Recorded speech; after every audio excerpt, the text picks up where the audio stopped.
As has been foretold, this is definitely the very beginning of what will be Sakamoto Days' final arc, or just quote-unquote final battle, which is going to be a string of clearly big, impactful moments for characters that have been set up since the very beginning. And I am more than here for it. Most likely what is going to end up happening is where this chapter kicks off is we are moving a security escort of Sakamoto, who's still in critical condition and needs to be on life support, all of that good stuff, who a chapter ago or so, we did see him almost in like a state of limbo speaking with Rion. So I'm sure that base touch with Rion will inspire Sakamoto's mentality to not only get over the trauma of almost losing his family that has been holding him back in battle, but also awaken him from his critical condition and give him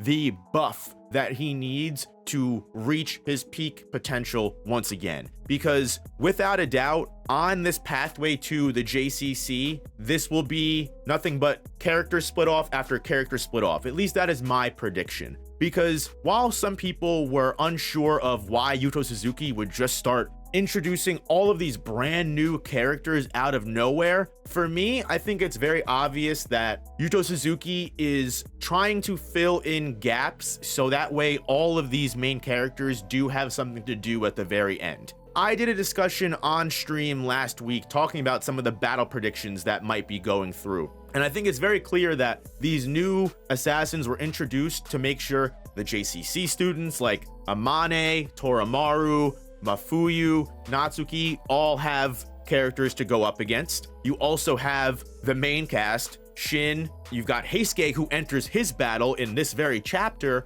You also have characters like Kindaka, and while I'm not sure where Yotsumura has went, I'm sure he may even have something to do with Amane's whole deal. You also have order members like Shishiba and Osaragi who are looking for rematches. So I think it's very clear that these characters, while may have been haphazardly introduced and definitely probably won't have the time to be major, plot driven and backstory built characters, they will still be able to show how far all of these characters have come since the beginning of their introduction. For example, you've got these two sibling characters, and while there's no guarantee who they're going to end up fighting, we have another sibling pair, Mafuya and Natsuki, who have also not only been through school together, but are, dealing with assassinhood together. They might be the perfect matchup for this. Now, are some of these matchups always going to be perfect? I don't know exactly where the cop that just wants to kill people is going to fit in. I don't know what his perfect matchup is.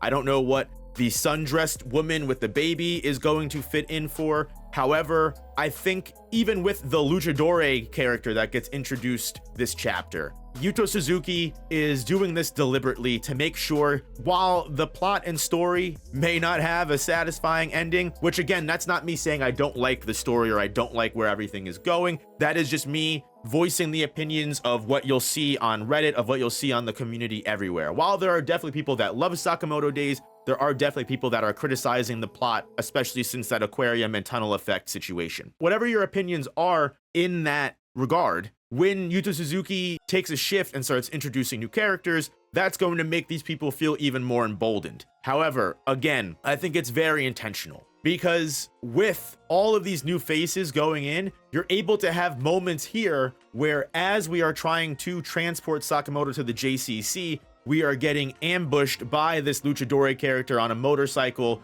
who is somehow able to just grab bullets and flick them like it's nothing. We even see the sibling characters, the girl who is just using a minigun, which is just absolutely an insane weapon for an assassin to use. This video is sponsored by GamerSupps, the ultimate energy and focus formula. GamerSupps is an awesome drink made up of a bunch of vitamins like vitamin C, vitamin D3, B6, B12, and vitamin H. All super good for you and your health, so it's not one of those awful sugar-filled concoctions that's gonna make you crash after drinking it. If you're still skeptical about it, go check out the link and use my code anyway. They are more than willing to send you some free samples and give you a chance to try their product for free. Use my code NOOP now for 10% off, and thank you GamerSupps for sponsoring the channel. Also, Gozu as a character, I think is someone that is going to massively impact the story and have a great fight with Shishiba. I don't understand where this hate towards Gozu comes from. I think it mostly comes from people that are just upset Gaku has no mention of coming back or hasn't been brought up. And look, I just personally think it's because Gaku's dead.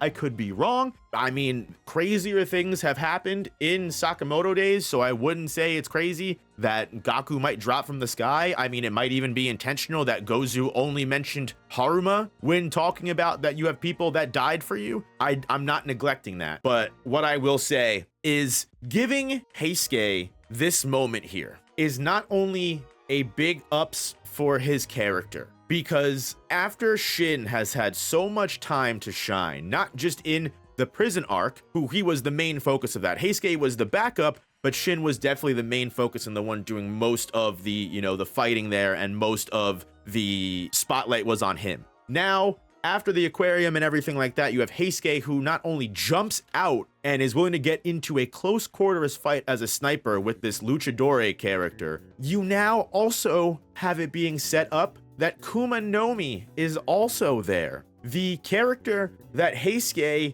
has basically almost always wanted revenge against since Hyo died. The one order member that actually touched Heisuke besides Kamihate. So I don't think that this is a coincidence that we've got Heisuke going up against a character like the Luchadore, who didn't expect, you know, Heisuke definitely didn't expect to have to go up against. And now we've got Kumanomi. And it could just be my predictions. Again, this is all speculation. Something tells me that with the brief rivalry that has been shown between Kumanomi and Osaragi is going to be the character that swoops in here to make this an even fight. Because I don't see Heisuke going up against Kumanomi and this new character. Even this new character, I'd be like, okay, this is going to be an interesting fight. But Kumanomi, I don't know if Heisuke can handle Kumanomi and another character on top of that. However, if Osaragi is present and Heisuke is able to fulfill his support role, then I think that's a pretty decent matchup, and you can not only allow Heisuke to get his vengeance for Hyo,